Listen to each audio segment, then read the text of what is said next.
Why do people often take you for granted? Why do they only realize your value when you're no longer there? The problem is simple. When your presence is too predictable, your absence holds no weight. Today, we will explore 13 psychological tricks drawn from the brutal wisdom of Machiavelli that will make people fear losing you. Not through force, not through begging, but through the quiet mastery of the mind and the shadows it casts. Human relationships are structured around paradoxes. The more something is within reach, the less it is valued, and the more it is withheld, the more it is desired. This truth runs through every bond of intimacy, friendship, and power. To understand why absence creates fear, one must first examine the way the human psyche treats what is familiar. When you are always present, when your voice is always available, when your presence can be summoned at will, you transform into something ordinary. The psyche then assigns you the quality of background rather than centerpiece, and this unconscious reclassification weakens the impression you leave. People lose the sense of rarity when the object of their attention does not move out of reach, because rarity is what gives anything its value. The psychological weight of absence is far greater because it invokes uncertainty. Absence plants a seed of possibility that the person might be gone for good, that the energy you once gave freely may never return in the same form. This possibility awakens a fear buried deep within the unconscious, the fear of being left behind, the fear of abandonment, the fear of emptiness where once there was substance. It is not your constant presence that binds people to you, but the reminder that you could disappear. The more someone senses that you are not permanently secured, the more they begin to fear what life would look like without your existence within it. This fear is rarely logical. It is archetypal, a shadow that lingers within every human psyche. The terror of separation. Absence has another quality that presence lacks. It transforms memory into myth. When you are gone, people do not remember you exactly as you were. They remember an idealized version, one magnified by their longings and regrets. The mind reshapes what is missing into something greater than it was when it was present. This is why people often discover their love, admiration, or dependence only after the object of their affection has vanished. In absence, your flaws blur, while your qualities sharpen, and the result is an image that instills longing and, with it, fear. To wield absence as a psychological force, one must learn the delicate art of distance. Too much absence, and you risk indifference. Too little, and you fall into banality. The key is rhythm, a balance between presence and withdrawal, so that every return is met with renewed attention. Think of fire. It burns brightly when oxygen is allowed in measured doses, but dies when deprived completely. Human connection follows the same law. If you give people nothing, they turn away, but if you give them too much, they grow numb. The balance between scarcity and accessibility is what makes absence a weapon of psychological influence. It is not only about physical absence, but also emotional absence. When you withhold parts of yourself, when you resist the urge to constantly explain, justify, or expose every detail, you create an inner distance that others long to cross. This inner space is more powerful than physical absence because it generates mystery. People begin to ask themselves questions about you, and the human mind is tormented more by unanswered questions than by clear truths.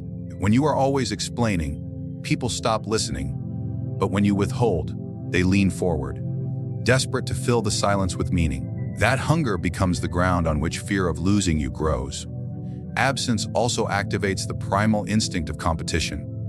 When others sense that you are not fully accessible to them, they begin to fear that someone else might take the place they cannot completely hold. The thought of another possessing what they cannot control triggers jealousy and possessiveness, even in those who never openly admit such emotions.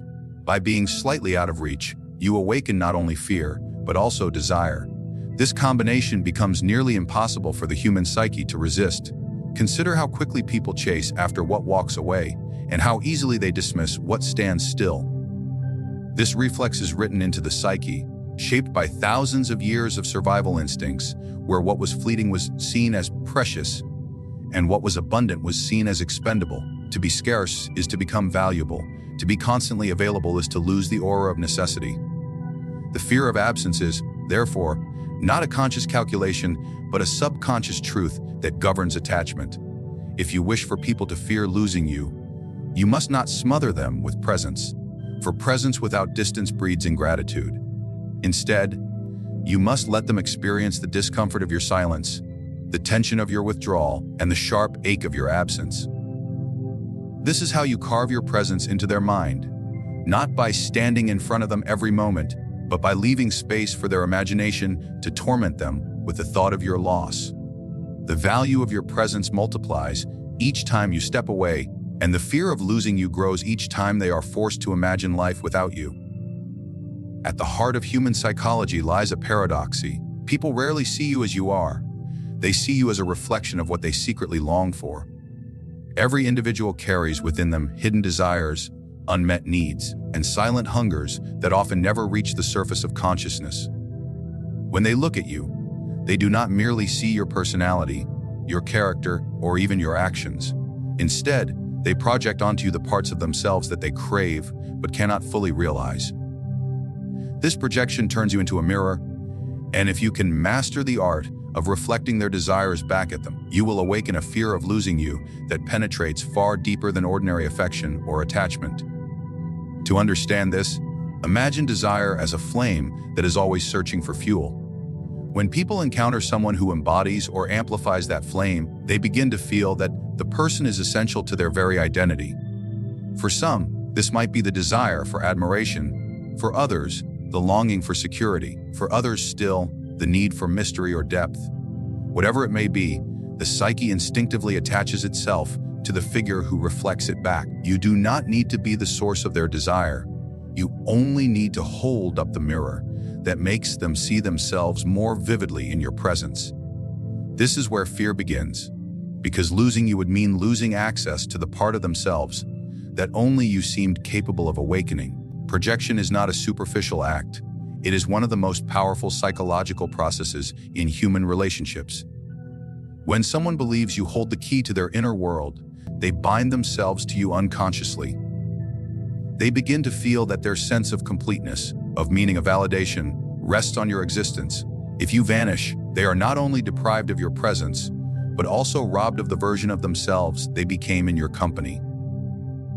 It is not you alone they fear losing. It is the reflection of their own ideal self that you allowed them to glimpse.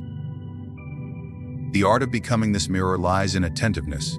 Most people move through life desperate to be seen, desperate for someone to acknowledge their hidden longings. When you attune yourself to these undercurrents and respond subtly to them, you become someone they cannot afford to lose. A person who feels unseen will walk away without hesitation, but a person who feels that you carry a piece of their inner world will guard you with intensity, sometimes even obsession. This is why the mirror of desire holds such extraordinary power. It does not operate on the level of logic, but on the level of identity. The fear of losing you amplifies when you manage to reflect not just one desire, but several layers of it. Imagine you awaken admiration through strength, security through presence, and fascination through mystery. In this case, you are not merely a mirror. You become a prism, refracting multiple facets of desire back into their world. Each layer deepens the dependence and heightens the fear of absence. What makes this especially potent is that they may not even be conscious of the mechanism. They will rationalize their attachment as love, respect, or even destiny. But beneath these words lies the unconscious truth. You have become the vessel through which they meet themselves. The danger of being a mirror, however, is that once someone realizes you are simply reflecting their own inner world, the spell can break. This is why it is crucial to balance clarity with obscurity. You reveal enough to make them feel understood, but you withhold enough so that they cannot easily define the process. This ambiguity keeps them bound, because what cannot be clearly understood cannot be easily let go. The less they can rationalize why they fear losing you, the more uncontrollable the fear becomes. Desire, by its very nature, thrives on lack. If you satisfy it completely, it dissolves. If you withhold too much, it extinguishes. But if you sustain it with measured reflection, you create an endless cycle where the other person remains bound in anticipation, fear, and longing. The mirror must never give a perfect reflection. It must always distort slightly, enough to keep them chasing the image, but never fully capturing it. This distortion is the essence of mystery. and mystery is the silent partner of desire. This is why some people cannot let go even when logic tells them to. They are not chained by reason. They are chained by the unconscious realization that without you, a certain version of themselves may die. The lover fears losing the person who makes them feel worthy. The friend fears losing the one who validates their importance. The subordinate fears losing the leader who embodies strength they cannot summon on their own. Each case is different, but the mechanism is the same. You have become the mirror in which they see the self they desperately want to believe in. The most profound psychological trick is not to dominate others through force, but to bind them to you by showing them who they secretly long to be. They will follow you, not out of obligation, but out of a deep fear of losing the image of themselves that only you made visible. This is not mere influence. It is possession at the level of the soul, and it explains why absence after such a bond feels unbearable. When you remove yourself, you do not just take away your presence, you take away the mirror in which they saw their hidden desires come alive. Dependence is one of the most powerful psychological forces in human relationships, yet it is rarely recognized openly.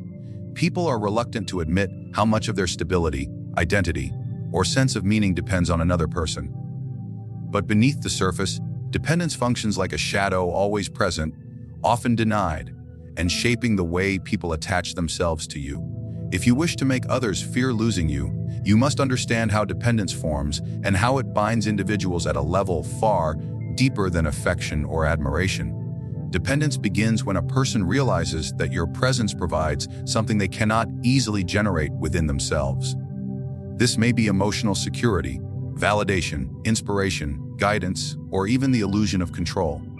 Once they come to rely on you for this vital element, you cease to be merely a companion or acquaintance. You become a psychological anchor.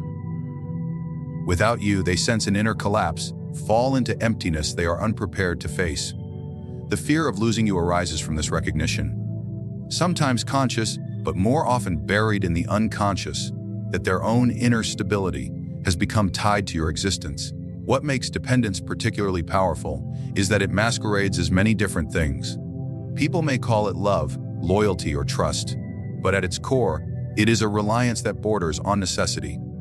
The one who feels dependent convinces themselves that their attachment is voluntary, yet their actions betray something far less free.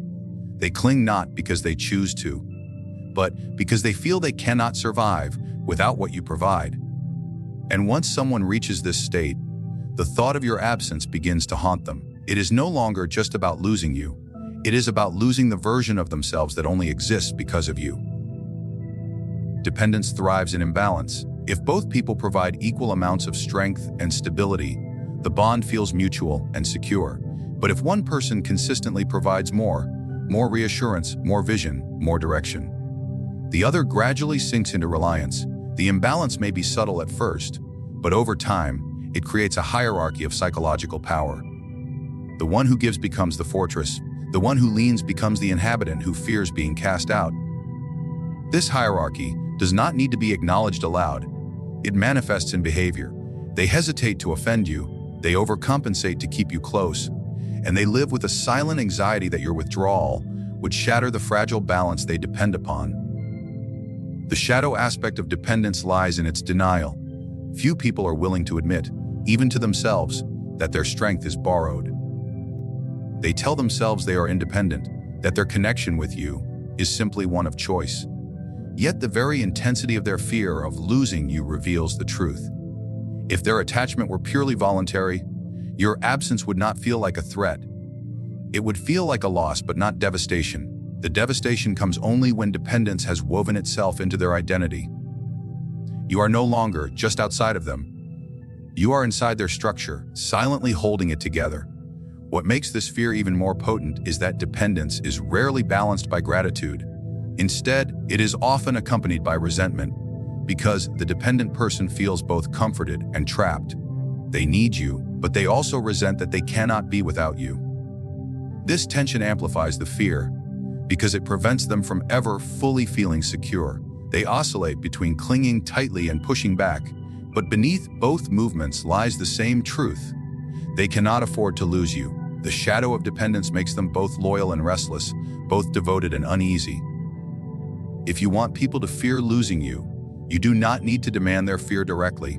Instead, you cultivate the conditions in which they lean on you more than they realize. You provide stability in moments of chaos, clarity in times of confusion, or strength when they feel weak. Each act, though small, creates a thread. Over time, these threads weave into a web of reliance. Once that web is established, the mere suggestion of your absence becomes unsettling. They begin to anticipate what life would feel like without you, and the picture is dark enough to terrify them. Dependence is most powerful when it is subtle. If it is too obvious, people resist it and try to cut themselves free. But when it develops quietly, without fanfare, they only notice it when it is too late. When they are already bound by the invisible cords of your influence. This is why absence, silence, or withdrawal becomes such a powerful weapon once dependence has taken root.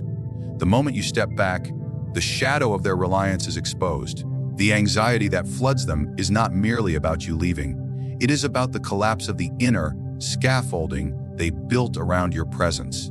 At its deepest level, dependence awakens primal fears: the fear of abandonment, the fear of helplessness, the fear of being left vulnerable in a hostile world.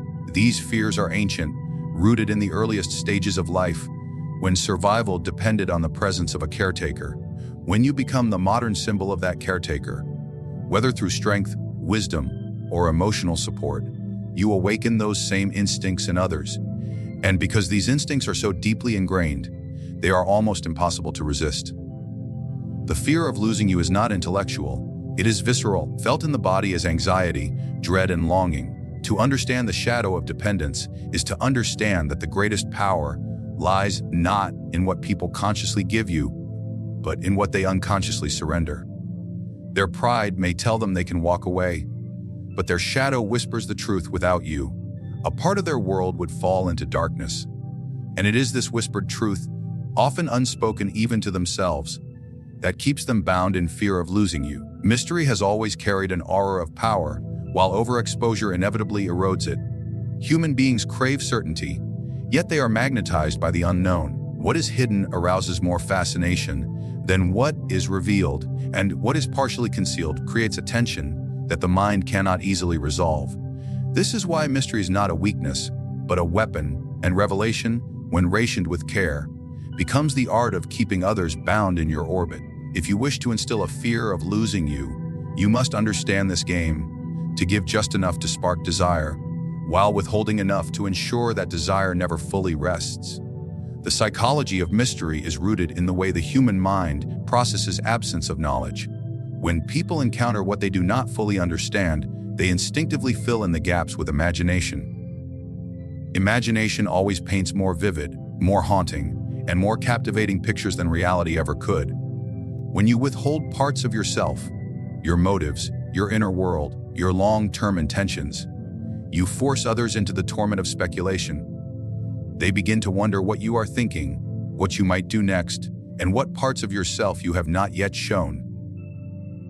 This wondering keeps you alive in their mind even in your absence, and it sharpens the fear that one day they might lose access to the mystery entirely.